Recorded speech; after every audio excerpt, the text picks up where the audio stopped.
This is our larger bee yard, and it's approximately 2 weeks before we begin our extraction. So we're going to take a look at some of the hives and see how they're progressing.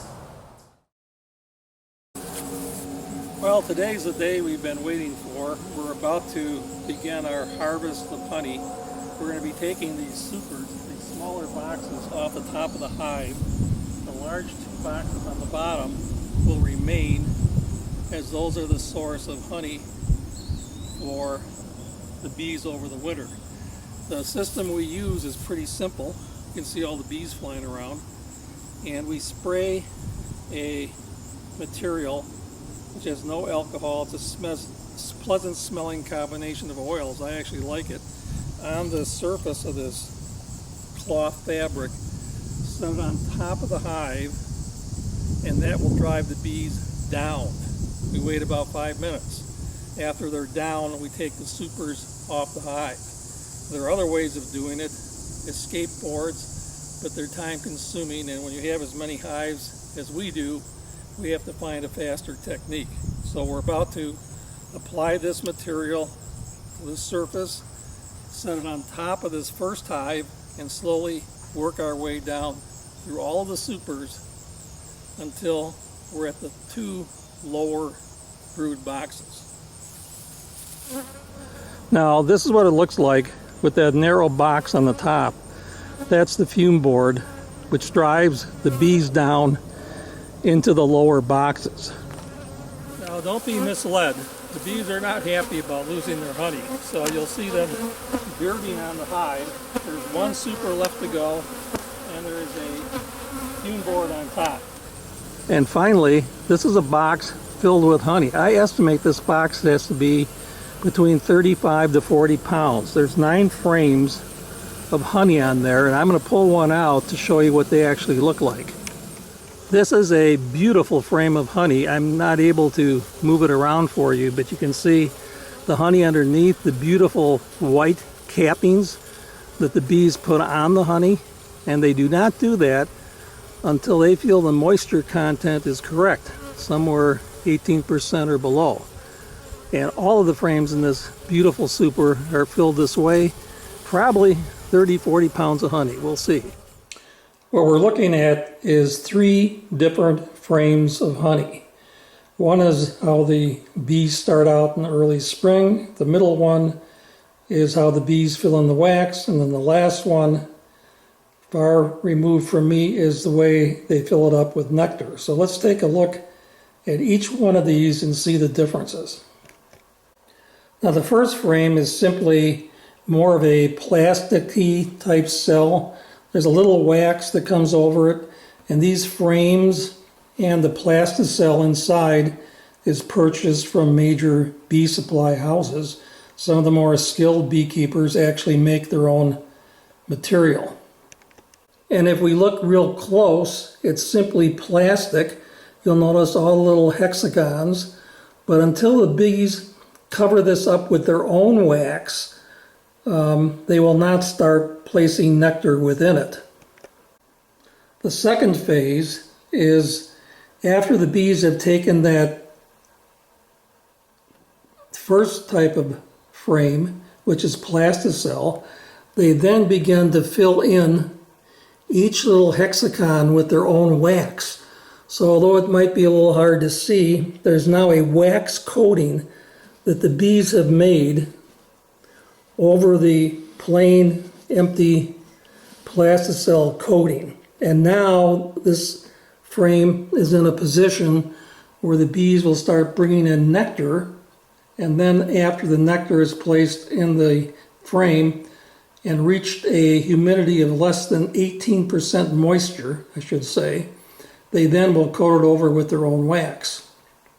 And once that's done, they produce the final product. Now this is a finished frame. The bees have come onto this frame.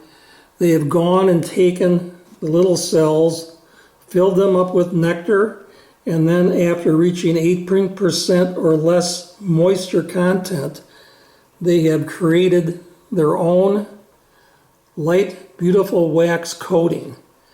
And under this coating is where the honey is. And I'm going to poke my finger in here to show you where the actual honey is. With these frames that are filled with honey, that we begin the honey extraction process. And because we have so many frames to use and extract, we have to use a machine.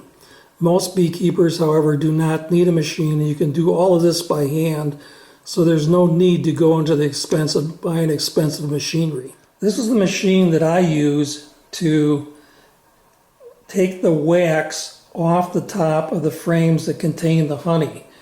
And there's a motor in the back, an on and off switch. It's a little noisy, and it works. If you look carefully inside, you'll see the chains going around that are used to take the wax cappings off of the frames.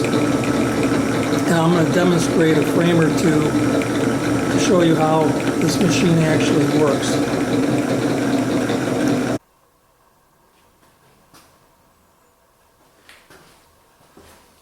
So here is one of the frames that's filled with honey, and we're going to put it into the machine. There's a couple slots that fit in here. Now,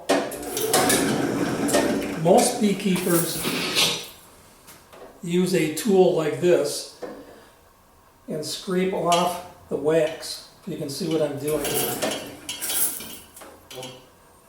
It's a little bit of a slower process, but it works. So even if I use this machine and it doesn't clean this off the way I want it, I will use a tool, fork like this, to scrape it off. Other people use various types of knives. So let's see how this machine actually works.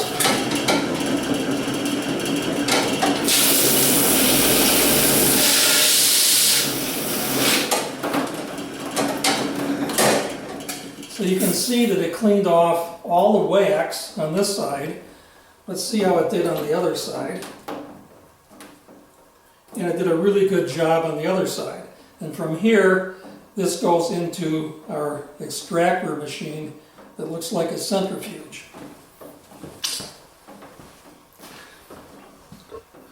And it goes into this machine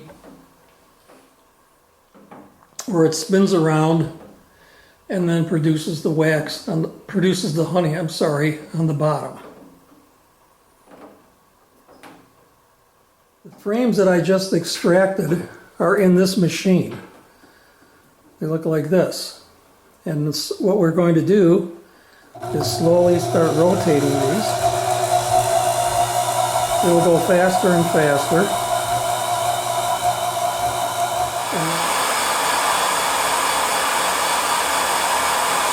And then when we're all done, we get completely filled buckets of honey that look like this.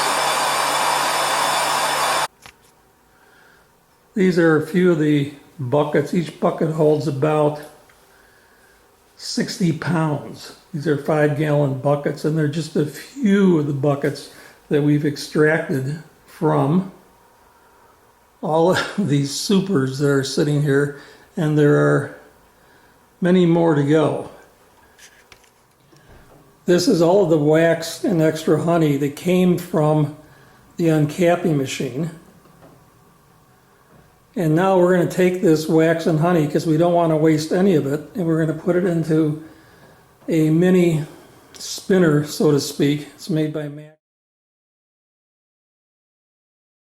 The machine looks inside as it's spinning out the honey from the wax.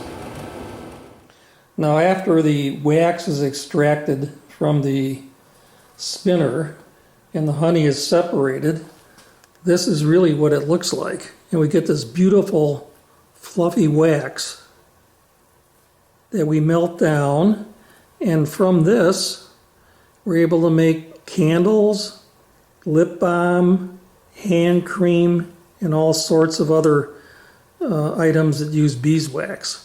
But the machine separates it beautifully, and we end up with the beautiful fluffy beeswax.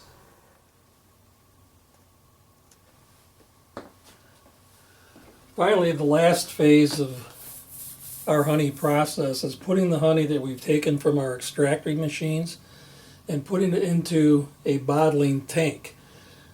This tank holds 16 gallons of honey, and around it is a water jacket. I think it holds 6 to 7 gallons of water. You can tell the water level by looking at the gauge.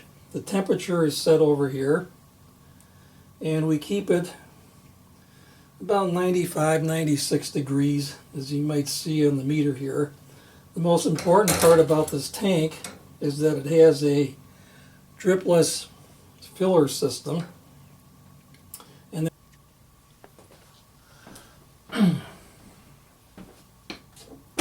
it's a rather simple process, and we simply pull the jar, press the lever, fills up in a matter of seconds actually, and that jar is full.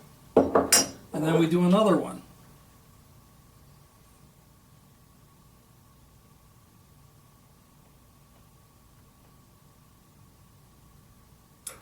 I'm being a little more careful so I don't overflow them.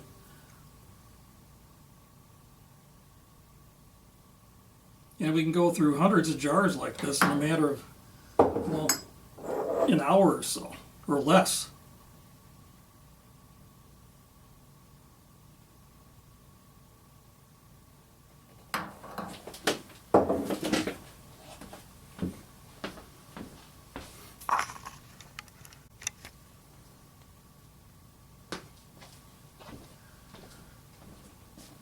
Now what I like to do is check the moisture content.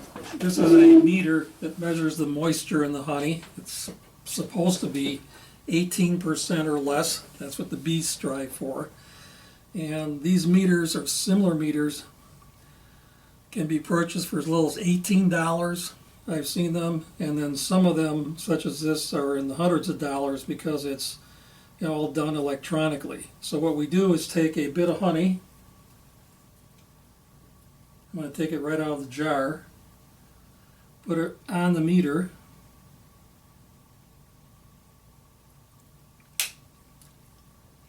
press the button,